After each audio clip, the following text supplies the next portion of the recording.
Why is Brett not talked about more as one of the better NFL general managers? It makes no sense to me. I think he's a Hall of Fame general manager, and there aren't many of them. And of course, Coach Reid is a Hall of Fame coach, maybe the greatest of all time. Having that combo, maybe it overshadows the general manager a little bit. He should be talked about as one of the great GMs, not just of now, but of all time.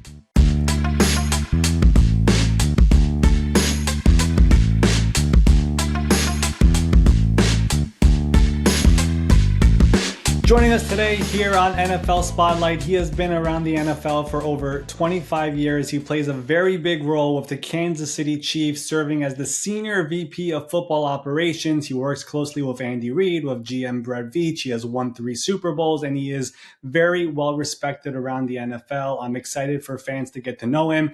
It is Chris Shea. Chris, thanks for coming on. How's everything going? Everything's going well, Ari. Great to see you, and thanks for having me on. For sure, Chris. I'm really excited about this. I love having anybody who joins the show is great, but I love having executives on here because fans don't really get to see most of you guys throughout the year. We know the head coach, we know the GM, we know the players, but everyone who works underneath everybody, we don't get to see them. And Chris, you have been in Kansas City now for the last 8 years. You have won 3 Super Bowls, and we'll talk a lot about all of that here, but before I get to that, your overall resume is incredibly impressive, and I want you just to sit back for a second. Let me just read off some of what you've done here because you have been involved with so many aspects over the years, and like I said, it's really impressive. So you practice law, you have a law degree, you are the lead negotiator for player contracts and trades. You have scouted on the college side, the pro side. You've been a coach.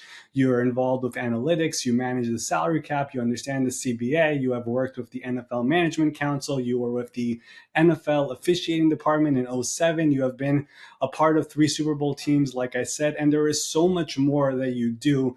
You've had your hands in so many different things when it comes to football. Just when I say all of that, and I'm sure listeners right now who are listening to all this are like, wow, that is a lot. What goes through your mind when I just go through that entire list? Well, that I'm older than I mentally feel like. I've been very fortunate to have lots of opportunities to get some great experiences in the NFL and in football generally.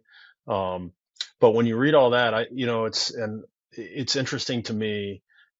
Everybody sets off to have a career path and aspirations, and some of the things that you list out there weren't things that I thought I'd be doing when I was a high school football player or a student in college. But certainly, I've had great fortune to have a career where I've been able to have opportunities to be involved in a lot of cool things. So I want to go through some of all of this because, like I said, there is a lot and it's really cool. But how did the entire journey start for you when this all got started? Was the goal always to be involved with sports? Was it always football? Where did this all start for Chris Shea? Well, so I grew up a sports fan, like lots of folks. Interestingly, I grew up in I'd say a basketball family. My dad was a basketball player at Boston College in the 1950s. Grew up with a great affinity for BC. Grew up just outside of Boston, so we were close to that school. When I was in middle school, those were the years where BC football had Doug Flutie at quarterback.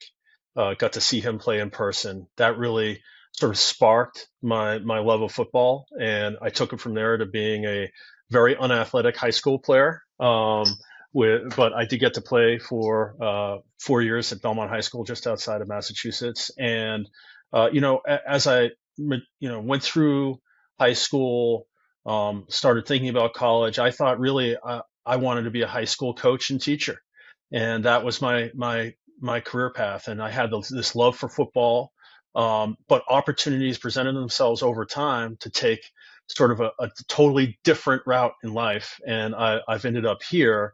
But really what sparked the interest was, as a kid in my teens, seeing Boston College football, falling in love with college ball, being around that team a little bit as a fan, and just progressing along my path from the '80s forward.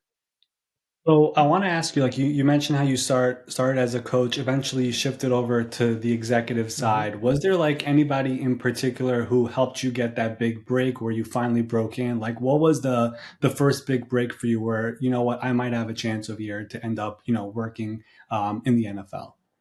Well, one of the key figures in my life is a coach named Dan Henning, who was so when I was at Boston College, I was a student manager when I was an undergrad for two head coaches. Tom Coughlin, of course, a Hall of Fame level NFL coach who's won Super Bowls, was the coach my first few years at BC, and then I finished my career with Dan Henning as the head coach when I was a student manager.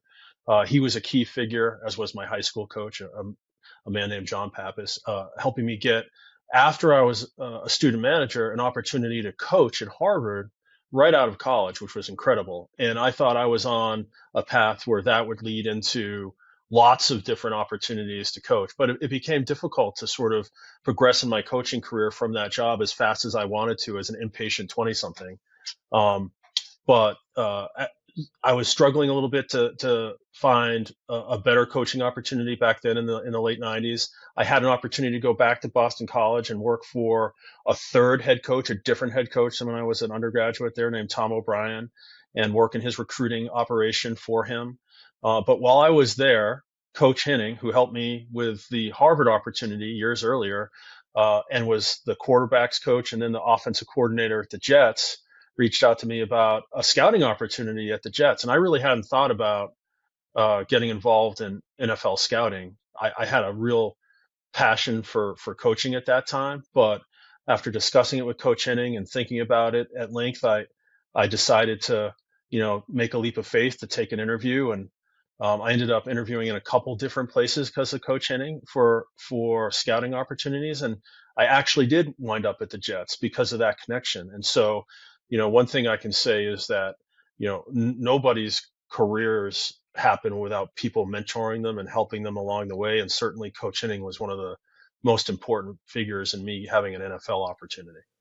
Yeah, I mean, this is a very big people's business. And of course, you mentioned you were with the Jets you were there from 2000 2004. You were there with my boss, Mike Tannenbaum. You were there also with Donna Ponte, who was actually on the show a few weeks ago here. So you've been around many, many great people. But one of the people that you were with during your stops early on, whether it was with the Jets, with the Cowboys, we'll talk about your time with the Dolphins as well, was one of the greatest ever in Bill Parcells. I'm kind of curious just to hear, being around him for three different stops, what was it like being around Bill, and what did you learn from somebody as great as him? Well, it was a privilege being around him. And I learned so many things. It's hard to condense it down into, a few small points, but I think I can start off with something that he told me that's always stuck with me uh, while, embarking on my career in sports is that, the NFL is not a league for the well-adjusted. And what I think he meant by that is that there are a lot of sacrifices involved for anybody that's getting involved in pro sports and certainly in the NFL, whether they be a coach or a scout or some member of the football staff, both in terms of time with family, friends, or in the case of younger folks just breaking into the sport, financial opportunities. Young scouts and coaches make often a lot less than their peers that are in other lines of work. And that was something that's always stuck with me as something that you have to keep in mind, that there are sacrifices to be made to be part of this. But also, coach would tell you, but the winning and being part of a team that you can experience in the NFL is something that you can't get in other lines of work. So that's always something that stuck with me. Along the other things that I observed while working with him is I've never been around anybody other than possibly Coach Reid that's better at turning around an NFL team or really a business culture. And some of those lessons apply across any business, but whether it be, I walked into the Jets after he had already turned them around. I was a few years into his tenure there. Same thing with the Cowboys when I started as a consultant with them in the mid 2000s, and then certainly when we were all together in Miami, he was an expert at how to quickly turn around a culture that had underachieved or wasn't as successful into being one that expected to win and had a high standard of performance. So those are some things that I observed, and there are particulars about how he did that. But that broad strokes, that those are some, one of the things that I observed that he was great at. And then in terms of some particulars I can give you about front office related matters, is I don't know that even the football general public, the football watching general public understand how involved and detailed and structured he was with his involvement with scouting and salary cap management. And because, particularly in Miami, I was involved in both of those things at various times. I gleaned a lot of lessons from him. Like, for instance, in scouting, one of the key axioms that I think he instilled in me is that scouts aren't just scouting players in the abstract. We're scouting for the coaches that we work with, and being able to figure out how a coach wants to play, or understanding how coaches want to play, is really a critical piece of scouts executing their function well. Really, we're not building just the best collection of 53 players that we can find in the abstract. Rather, we're trying to give our head coach and his assistants the best team for them to win games and compete for championships. And along those lines, he implemented a scouting system in various places he was, that reflected what he wanted and allowed us to explain whether those players fit the criteria. In his case, he wanted a big, strong, tough football team, and we had a scouting system that let us very quickly identify, well, does this guy really fit, whether this is a guy that Bill and his staff would want or not. And then in terms of the salary cap, if Coach hadn't been, a Hall of Fame coach, he could have been a Hall of Fame contract negotiator and lawyer. Yeah, he was great at establishing the process and talking to agents and players about setting the tone for a negotiation, and then handing it off to his people to execute the details. But lots of lessons in life, scouting, and the cap from Coach Parcells, that's for sure. That is absolutely incredible, and there's a reason why he is a Hall of Famer and viewed as one of the greatest of all time. And he was truly involved in so many aspects. I loved what you said about how he took it seriously when it comes from an executive side of trying to find players who fit the coaches. Right? We see a lot around the NFL with some teams over the years where there are GMs out there who are just compiling players, but when the coaches get them on the field, these guys don't fit with us. So being able to know the players that fit for your coach and being side by side with them is also a very important thing. And clearly, that is something that Bill took seriously. I'm sure that is something that you've realized during your time throughout with him and brought it to all your stops. But you mentioned one of your stops there in Miami, and that was really like the big one for you. You were there from '08 to Mm-hmm. 2014. First year you guys actually won the division. That was really when you started to truly move up the front office ladder and really start having your hands in the day-to-day operation of an NFL personnel department. What was that experience like for you, where now it's not just I'm bouncing around from a couple of teams here. Now I'm with an organization and I'm in all of these conversations and I'm finally moving up the ladder here. Yeah, I think you described it right. It was a period of transition for me, where I was taking some of the lessons I learned as a young coach and then a scout, and working. At that time I had my law degree already, and I had worked for the league for a little while, so I had some grounding in things like the salary cap. But I had done all these different things, and I was very fortunate that Coach Parcells and Jeff Ireland, who was his general manager, and Brian Gain, the player personnel director, put me in a position to be able to bring all those different experiences I had to bear in a couple different roles.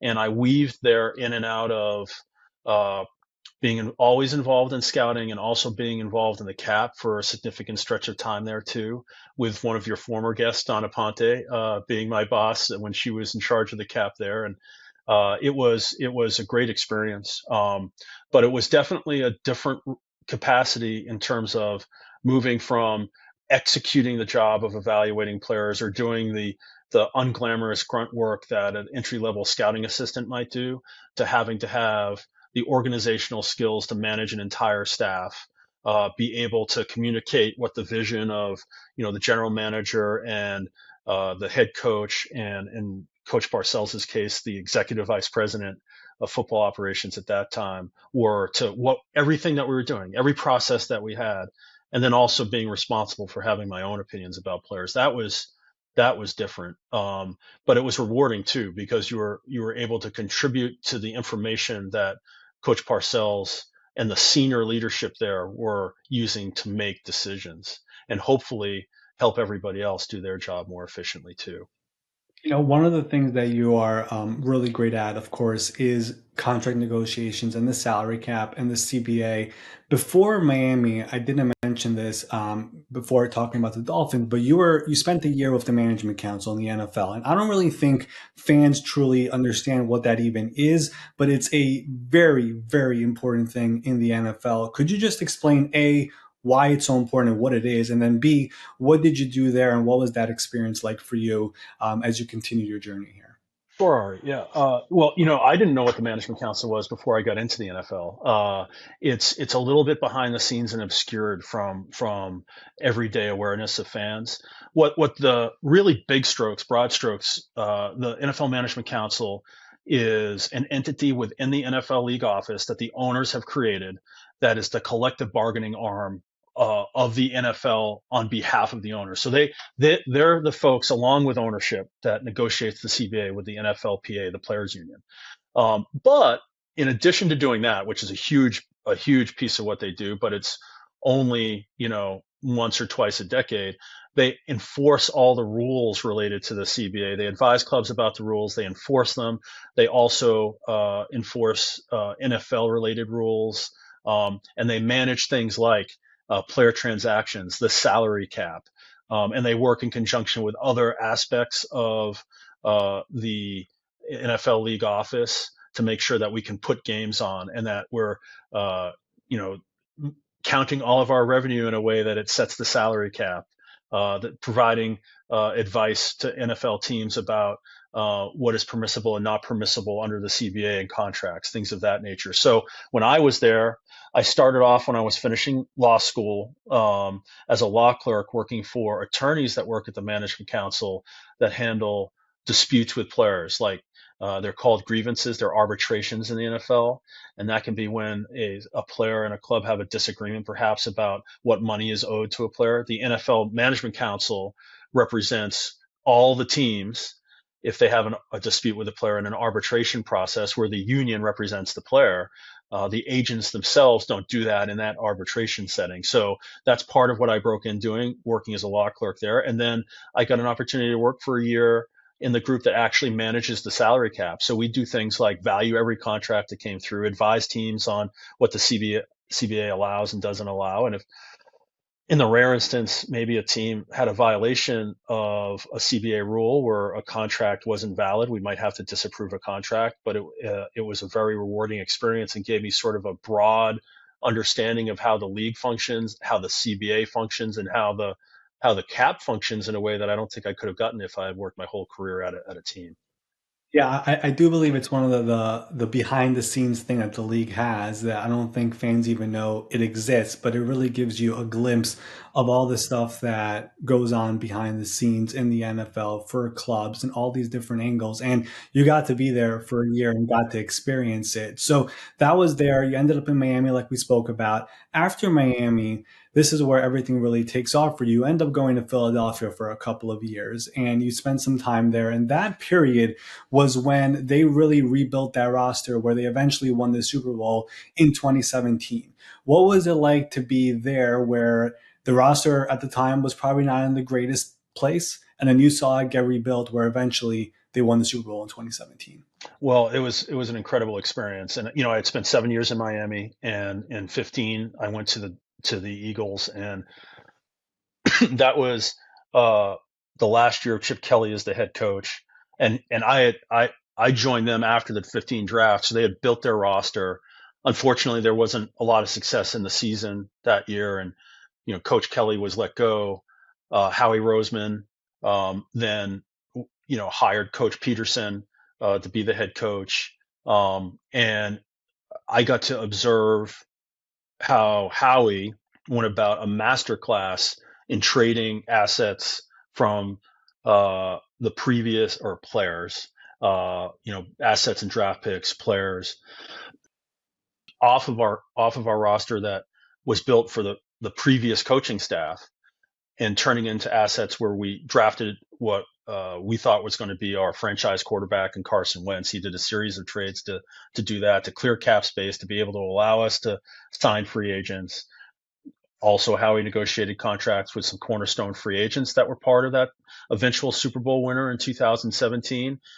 It was great to be able to see how different people outside of the Parcells tree, because I had spent all my club time with Bill Parcells run organizations, just to compare and contrast and learn some new things. And certainly, Coach Kelly, when he was there, he was at the cutting edge and forefront of involving analytics and coaching and sports science. But Howie, I don't know that there's anybody better at trades and maximizing resources to build a roster. And they have a very different contract structure model than I had been exposed to in other places. And it was, a real privilege to be able to watch him do his thing, because he's as good at it as anybody in the league.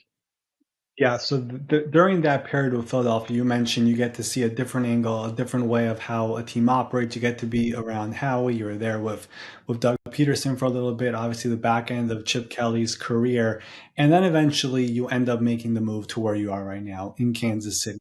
I guess let me just start with this. How did that opportunity of Kansas City come?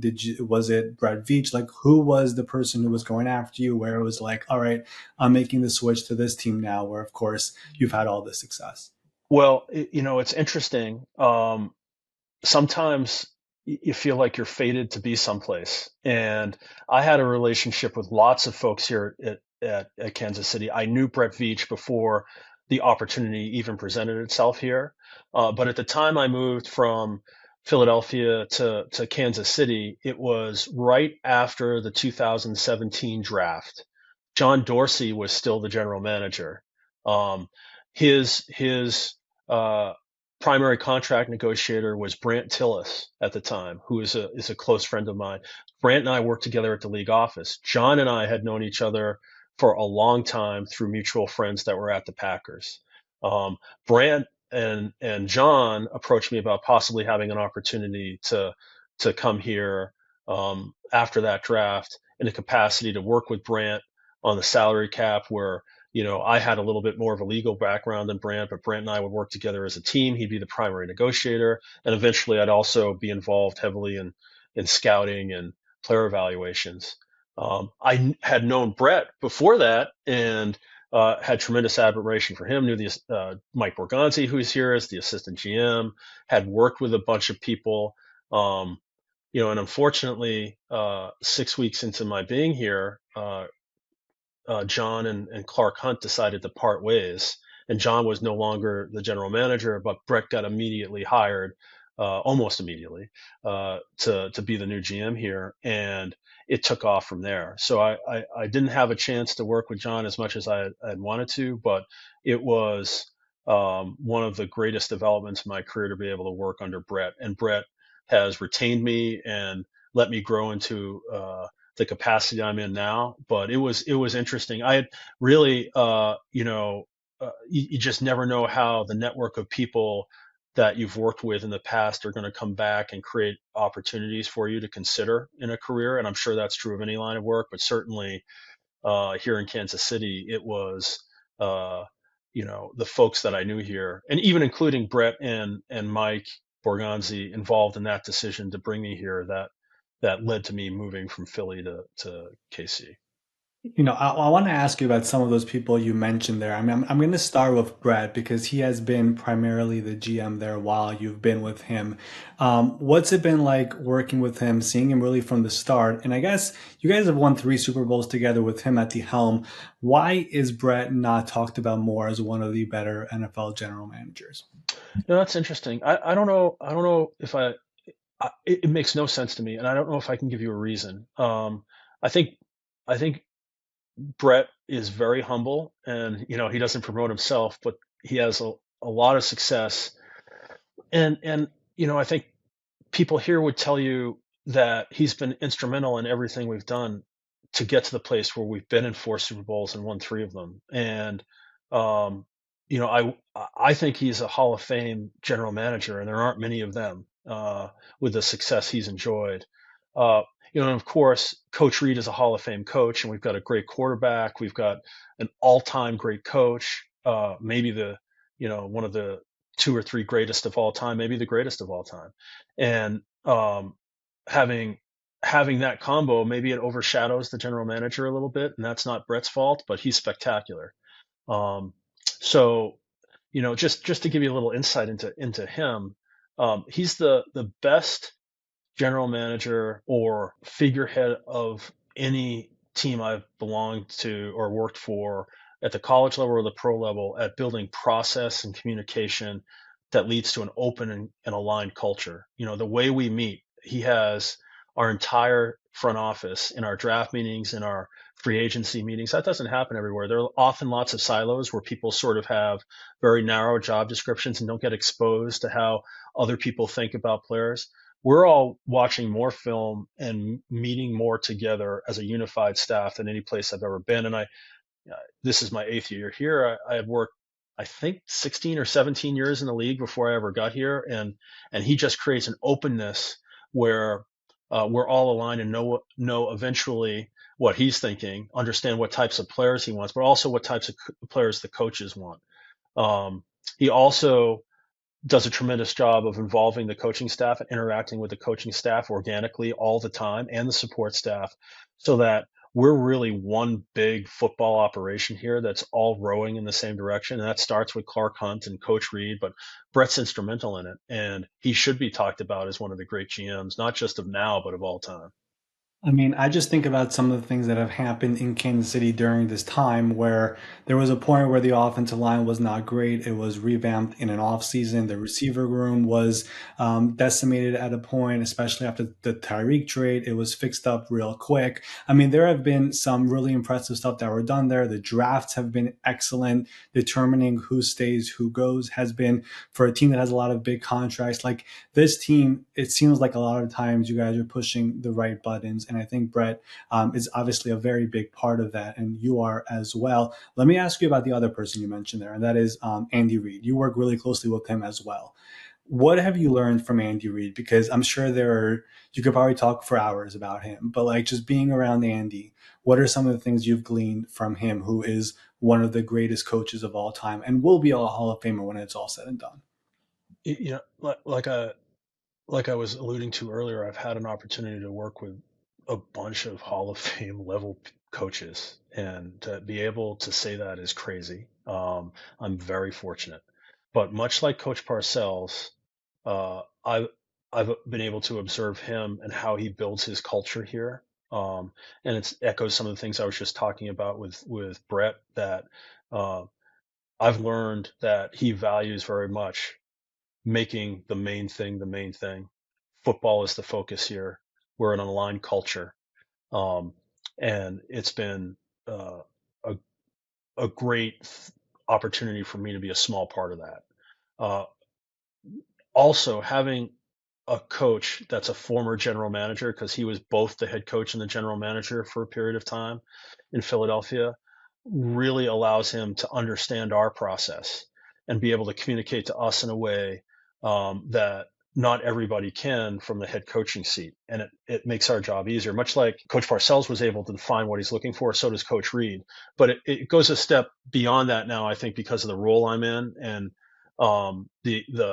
the inner circle that we have here uh, all gets to work on the same thing together, where I get exposed to his football philosophy, and I've learned how he'd go about building a team, what's important to him, what positions matter, what positions he feels that he can get by with maybe less than an all pro player. He's very clear at identifying that, how he thinks we should allocate resources. It's a tremendous give and take, but everything that Coach Reid says, it's just like a living football encyclopedia working with him every day. It's really incredible. All right, let's shift over to some of the things you do there in Kansas City Sure. here. I guess Brand Tillis right now is in Carolina. You are the lead contract negotiator. hmm You've been that here for a couple of years. What are some of the things about negotiating a contract that I guess fans don't realize? Like if you go on Twitter and there's like a contract dispute going on, fans go crazy. Just get it over with, finish it already. What do fans not realize about a contract negotiation? Right. Well, I think, along the lines of why we can't keep all of our players, we try to elevate the people that are involved in negotiations above the process, but ultimately we're dealing with finite resources in a salary capped environment. So it isn't as simple as let's keep all of our players, because eventually, as players grow older and become free agents, they necessarily become more expensive in our system, where we have a rookie wage scale. Of sorts in the CBA, and younger players tend to be less expensive than older established veterans, especially starters. So I think one thing that um, would surprise, I think, fans if they were able to be part of the negotiation is that teams sometimes can agree on what a player's value is, but can't afford that value. And it isn't personal in terms of how the team allocates resources, but it becomes personal to the players, because this is their life and their livelihood, and they're human beings that want to continue to be part of, uh, often want to continue to be part of what we've built here. So balancing that, the finite resources with elevating the people above the process and talking about numbers and what we can do and can't do without being disrespectful to players and acknowledging how much we value them. It's a real challenge, and ultimately the salary cap and the restraints we have keep us from being able to keep all 53 players every year. There might not be a more better example of that happening in Kansas City than when in 2022 the team traded away Tyreek. And Mhm. Andy said we wanted to keep him, Brett said we wanted to keep him. Eventually, it just becomes too difficult to keep everybody. That all happened amid contract negotiations with him, Drew Rosenhaus, the agent. I'm just curious, like, could you give us a peek behind the curtain about how all that unfolded, whatever you could say? Again, a player who deserved to get paid, but of course, it got difficult. Absolutely. He was you know, I echo what Coach and Brett have said about Tyreek. He was a fantastic player for us, and I think where I'm in a little bit of a delicate position. I can't necessarily talk about the particulars of any one transaction. Let me just broadly talk about the process that leads to something like that. Maybe a little bit more in the abstract. I think in managing our finite resources. Uh, things change like player markets, what players' expectations are about, how they should get paid given how their peers are paid in the league.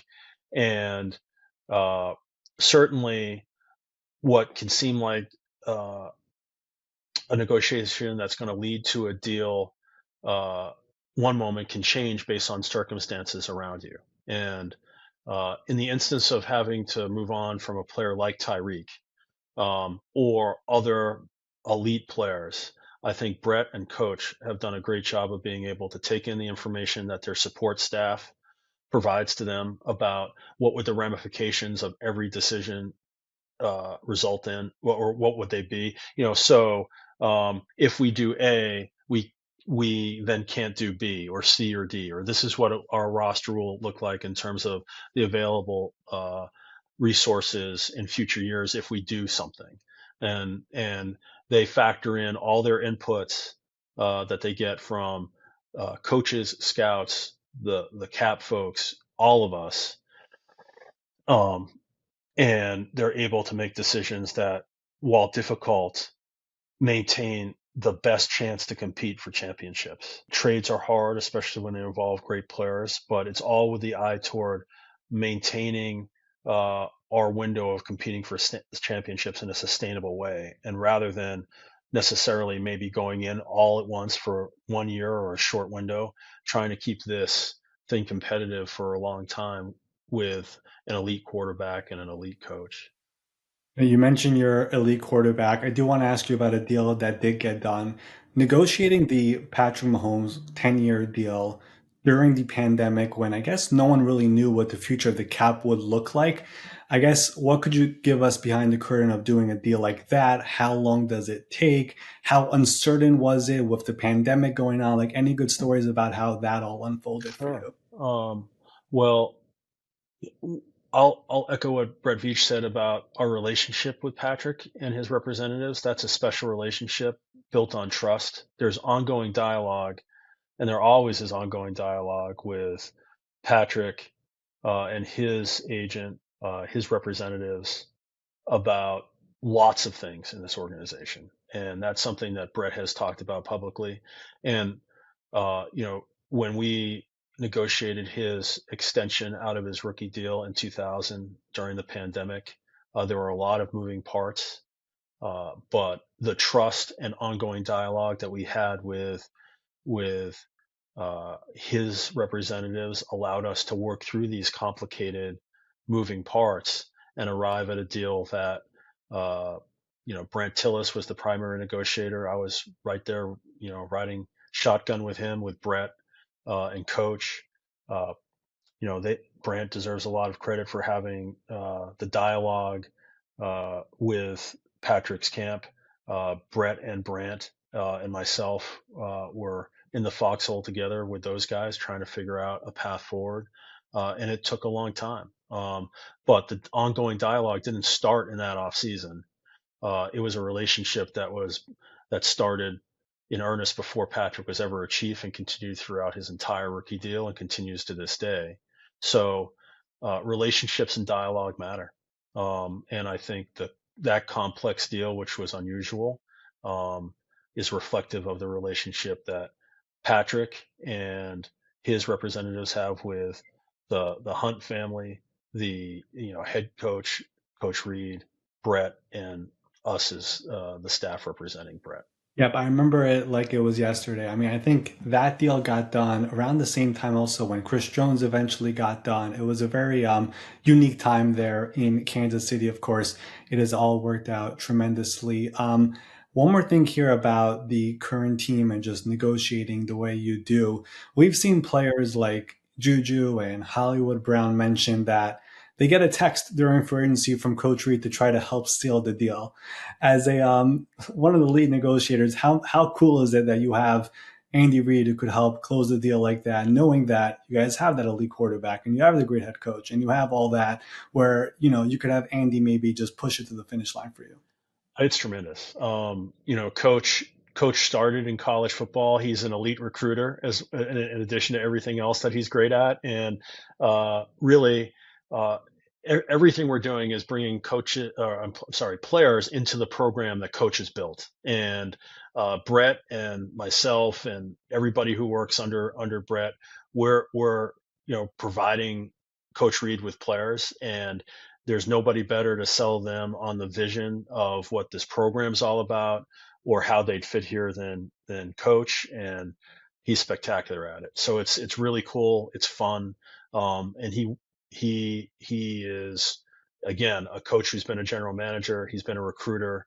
Um, his players love playing for him, and he articulates how they'd fit in here better than anybody could. It's a great asset for us. I would just go out and say this right now. The structure that Kansas City has, from front office to personnel to the scouting staff to the coaching staff, and the way everyone works together, it's a model that teams would hope that they're able to copy. And it's really cool to see how you guys all work together. I'm sure everyone listening to this has gotten a bit of a glimpse of how it all works and why you guys have been able to make it to 4 Super Bowls and win three and potentially more here as this season here continues. All right, last thing here, Chris. I ask this to every guest who comes on. I'm going to ask it to you as well. This is the NFL Spotlight Show. We love putting a spotlight on people who deserve more recognition. You could pick a player, a coach, an executive, somebody outside the box, whoever you want. Who do you think should be in this seat in the future? Well, I think it's interesting. You're highlighting areas of the game that really I don't think fans get an everyday exposure to. And there are two areas that I'd like to bring up. So I'm gonna change the question slightly. I think a huge piece of success for any teams are the medical staff and the strength and conditioning staff. And here we have a great trainer in Rick Burkholder. He's our vice president of sports medicine and performance. He does an amazing job with his staff of, keeping us healthy and keeping us on the field. There are a number of great trainers throughout the league, and the same with the strength coaches.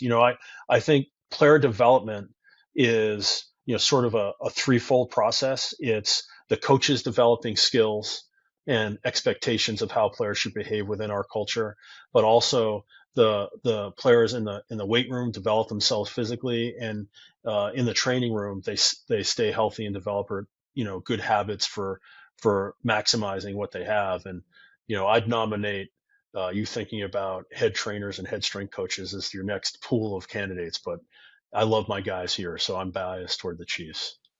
I love it. Well, I know of Rick. Everyone speaks very highly of him. He actually had a bit of a scary moment during training camp when a player on Yeah, the team had a seizure, went into cardiac arrest, and Rick and his staff went to work quick and were able to help the player. I believe it was B.J. Thompson, if I'm not that's mistaken. right. So Rick is tremendous there in Kansas City. Brett talks highly of him. Andy talks highly of him, and these are the people that people do not realize are a very, very big part of the organization.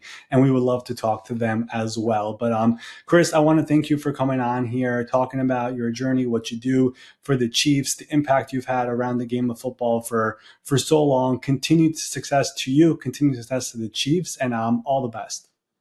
Well, thank you, Ari. I appreciate all the kind words, and good luck to you with the podcast. And hopefully, I don't derail you from getting other interesting guests in the future. Thanks a lot. I enjoyed being a part of it. Special thanks to Chris Shea here for joining us on the show this week. Like you heard in that 40-plus minute discussion, this is somebody who has been around the NFL for a very long time. You don't do all the things that he did, and you're not widely respected in this league. I mean, you heard it all from practicing law to being the lead negotiator, scouting college, pro, being a coach, managing the cap, officiating department, and on and on and on, being on Super Bowl winning teams. He has pretty much done it all around the NFL. He pretty much knows everybody around this league, and he is very widely respected, and he fits the criteria of this show, spotlighting people that you, the fans, probably don't know much about, don't know their journeys. Maybe you've never heard their names, but they are people that you should know in this league. They're important for their teams, and Chris Shea is definitely a very important person in that Chiefs organization. Of course, they are trying to have their third consecutive Super Bowl, and they are currently the only undefeated team in the NFL. And coming up over here in week 11, they're going to have a pretty big matchup against the Buffalo Bills in Buffalo. We will all be watching that one very, very closely. So special thanks once again to Chris Shea for joining us here on the show this week.